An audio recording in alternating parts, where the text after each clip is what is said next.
Hello, ये है BA first year. और इतनी घबराहट।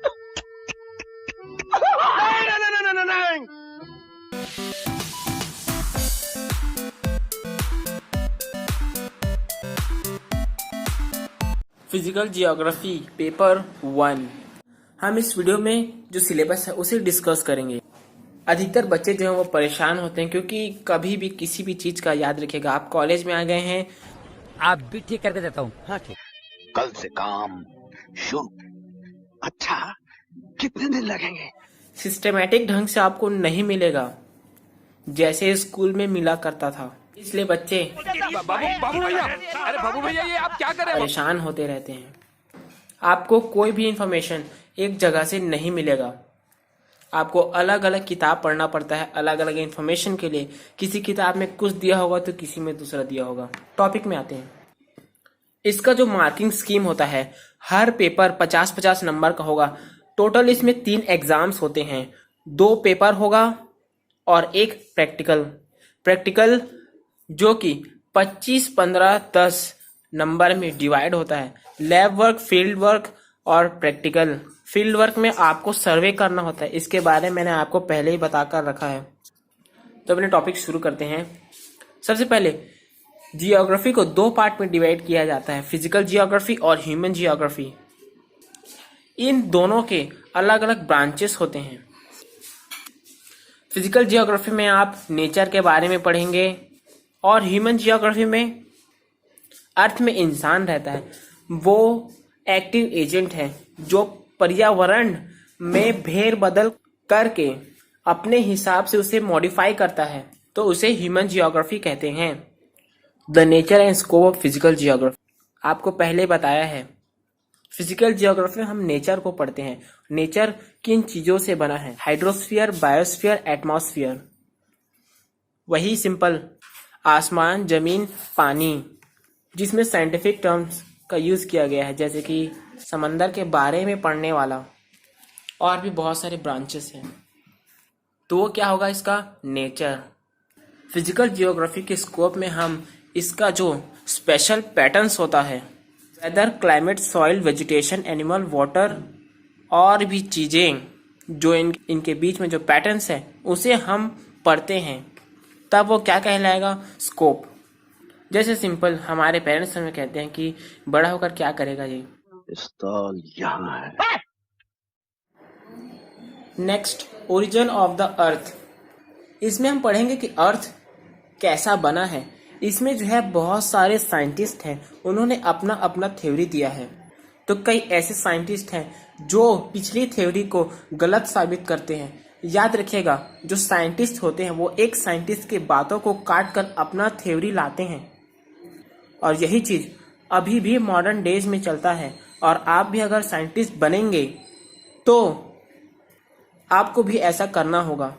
किसी तर्क के साथ काटा जाता है किसी भी शब्द को, ऐसे ही नहीं अपने से उठपटांग डेफिनेशन दिए जाते हैं साइंस का। जैसे कई साइंटिस्ट मॉडर्न थ्योरी को मानते हैं तो कई पुराने थ्योरी को। ये क्या? पुणे के जेले। जैसे कि जो पैसिफिक ओशन है वो कैसे बना है, उसमें जो हमारा मून है वो टकराया था जिससे इतना बड़ा गड्ढा हो गया और बारिश हुआ जिससे भर गया वो। तो वो क्या बनाता है? Dumbbell shape. जैसे गैलेक्सी फैलता है एक बलून के जैसे, तो कोई बिग बैंग को फॉलो करता है तो कोई सुपरनोवा। जियोलॉजिकल टाइम स्केल, ये जो है एक ऐसा स्केल है जिसमें हम किसी भी वस्तु या फॉसल, जो किसी भी जानवर का फॉसल मिला जाता है, उसे इसी के मदद से कैलकुलेट किया जाता है कि ये कितने पुराना है। तो मैंने देखा और कौन सा एरा, कौन सा पीरियड से ये बिलोंग करता है। ये कौन सा पीरियड का है? जुरासिक का। जो मेंढक और कछुआ जो हम देखते हैं वो डायनासोर से पहले आया था। ये भी जो है कुछ पार्ट्स में डिवाइड होते हैं, जैसे कि रजिस्टर में नाम लिखते वक्त ऊपर में हेडिंग्स होते हैं ना, वैसे ही।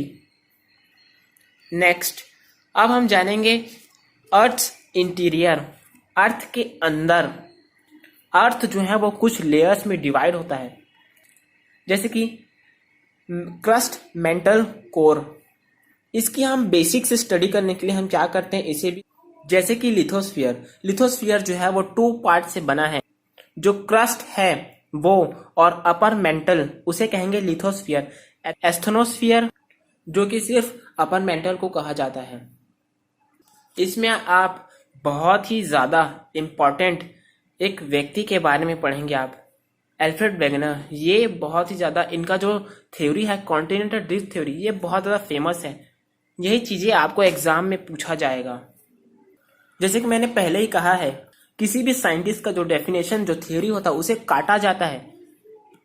वैसे ही इनके भी थ्योरी में बहुत सारे काउंटर अटैक्स हुए हैं, तो वो आपको पढ़ना है। इसमें इनका कहना क्या है, एक बड़ा सा कॉन्टिनेंट था पेंजिया, जो कि पेंथलासा बहुत बड़े समंदर से घिरा हुआ था। कुछ समय बाद जो पेंजिया है वो 2 पार्ट में डिवाइड हो गया, लॉरेशिया एंड गोंडवाना में।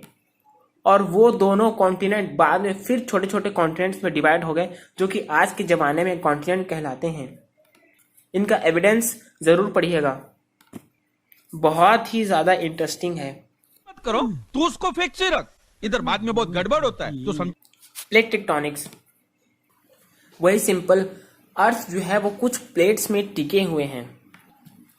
तो ऐसे ही अर्थ जो है वो 7 मेजर प्लेट्स में डिवाइड है और 5 माइनर। इसमें आपको थोड़ा सा कंफ्यूजन मिल सकता है, कोई बोलता है कि 9 है। तो मैं आपको नाम दिखा रहा हूँ डिस्प्ले में, आप देख लीजिए। Last one isostasy. Simple word, जो प्लेट टेक्टोनिक्स है वो गरम मैग्मा जो लावा है उसमें तैर रहा है। मैग्मा कहेंगे उसे, लावा नहीं कहेंगे, मैग्मा कहेंगे। मैग्मा बाहर आता है तब उसे लावा कहते हैं। Second unit, earth movement.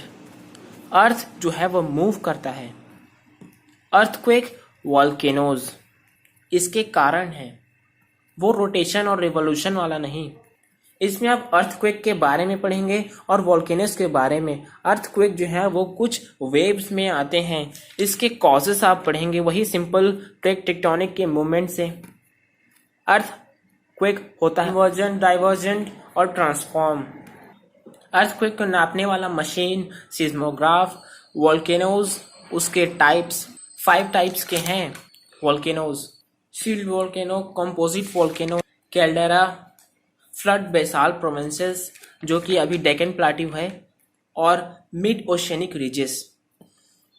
Next आप पत्थर के बारे में पढ़ेंगे। पत्थर भी सेम है वाटर के जैसे, जैसे वाटर साइकिल है वैसे रॉक साइकिल भी है। रॉक 3 टाइप्स के होते हैं, इग्नियस, सेडिमेंट्री, मेटामॉर्फिक।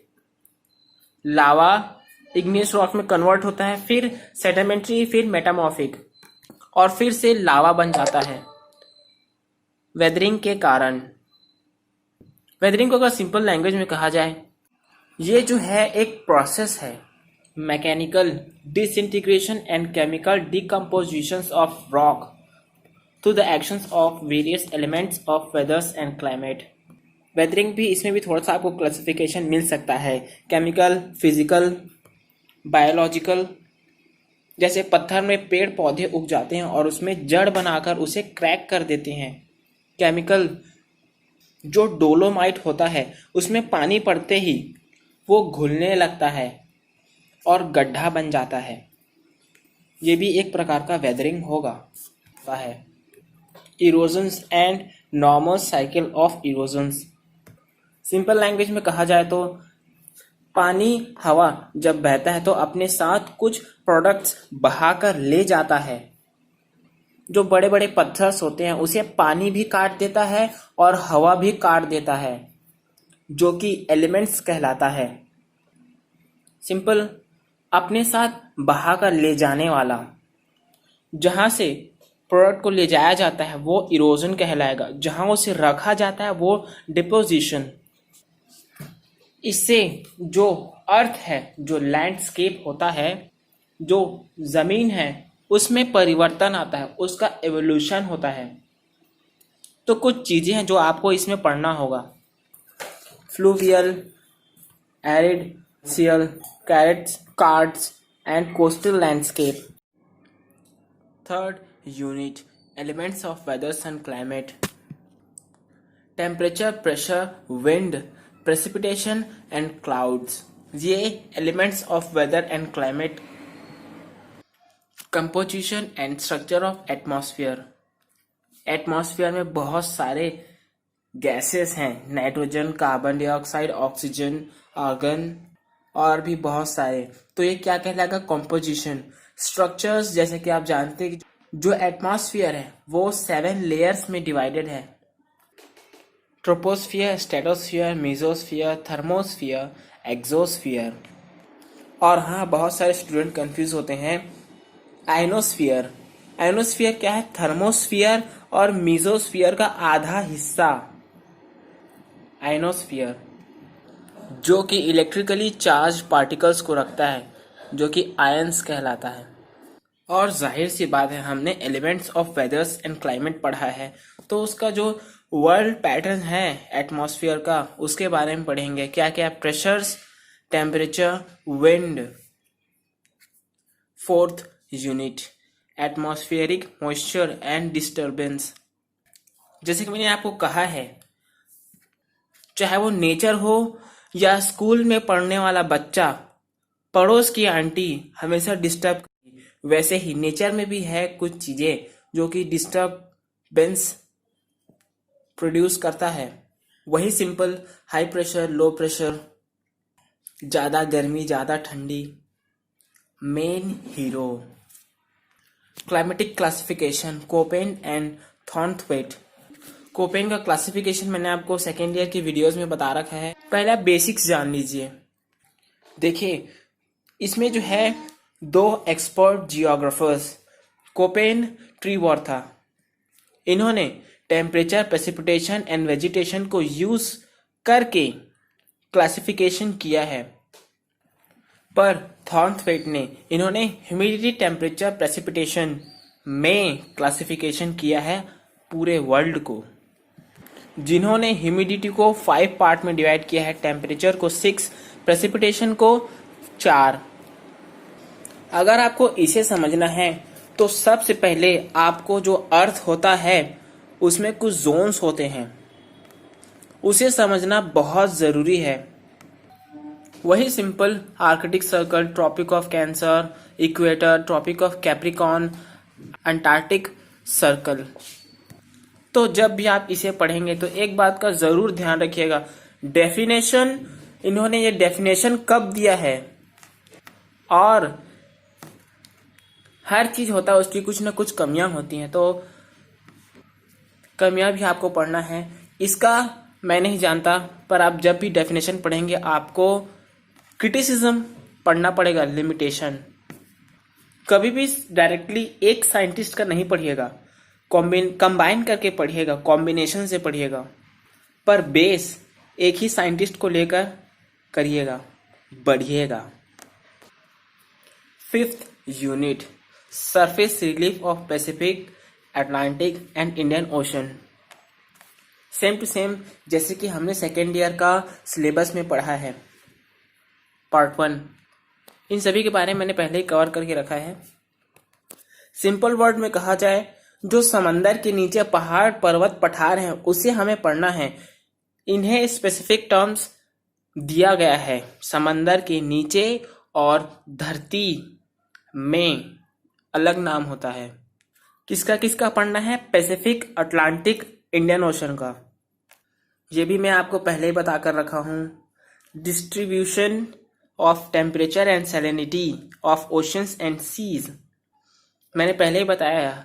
हमेशा जैसे जो पड़ोस वाली आंटी हमसे डिस्टर्ब करने आ जाती हैं, वैसे ही टेम्परेचर और सैलिनिटी को डिस्टर्ब करने वाला कुछ रीजंस होते हैं, 4। जैसे एटमॉस्फेयर, आसमान ऊंचा और फैला हुआ है, वैसे ही समंदर गहरा और फैला हुआ है, तो उसमें भी डिस्टरबेंस जो होता है वर्टिकल और हॉरिजॉन्टल होता है। महासागर और समंदर में नदी भी बहता है जिसे ओशन करंट कहते हैं। और ज्वार भाटा, मैं आपको एक जरा सा वीडियो फिर से बनाऊंगा इसके बारे में, उसमें मैं आपको बताऊंगा मिथोलॉजिकल बारे में, थॉर, लोकी और एक इंसान का कहानी जो अर्थ रोटेट करता है, लहर आता है और पहाड़ कैसे बना। Ocean deposits, coral reef. Coral reef के बारे में मैं आपको जरा सा बताता हूँ। कोरल रीफ है क्या?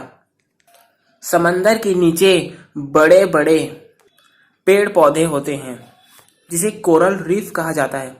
समंदर के नीचे बड़ा सा ओशनिक रिसोर्सेस आप जानते ही हैं। इन सभी को कैसे बर्बाद किया जाता है मैं आपको बताता हूँ। जो इंडस्ट्रीज का वेस्ट होता है वो उसमें डाला जाता है, जो न्यूक्लियर होता है उसे वहां समंदर में डाल दिया जाता है।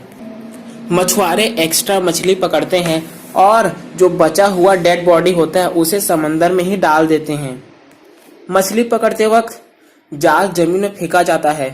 जब जाल को ऊपर लाने के लिए खींचा जाता है तब जो कोरल रीफ्स वगैरह होते हैं वो डैमेज हो जाते हैं। तो बस यही सब चलते रहेगा तो मजा आ जाएगा। तो बस यही चीजें थी। फर्स्ट ईयर में स्टूडेंट बहुत परेशान रहते हैं और जो कि रहने की बात नहीं है। So that's enough for the day. My name is Akash and I'm signing out. Catch you guys in the next one. अगर आपको वीडियो फायदा करता है तो कमेंट जरूर कीजिएगा और हाँ, इन सभी का डिटेल वीडियो आपको जरूर मिलेगा। आप जरा सा रिस्पांस दिखाइए, क्योंकि याद रखिएगा अगर आप कभी भी पढ़ते हैं और सवाल नहीं पूछते हैं तो मतलब आपने कुछ नहीं सीखा, आप गधे हैं। एक स्टूडेंट के मन में सवाल आना बहुत ज्यादा जरूरी होता है। अगर आपके मन में सवाल आ रहा है तो मुबारक हो, आप सही जा रहे हैं, क्योंकि मैंने जो आपको बताया वो आधा है। मैंने आपको सिर्फ ऊपर टॉपिक को टच किया है। डीप जाएंगे तब वो सार्थक अर्थ और मीनिंग बनाने लगता है।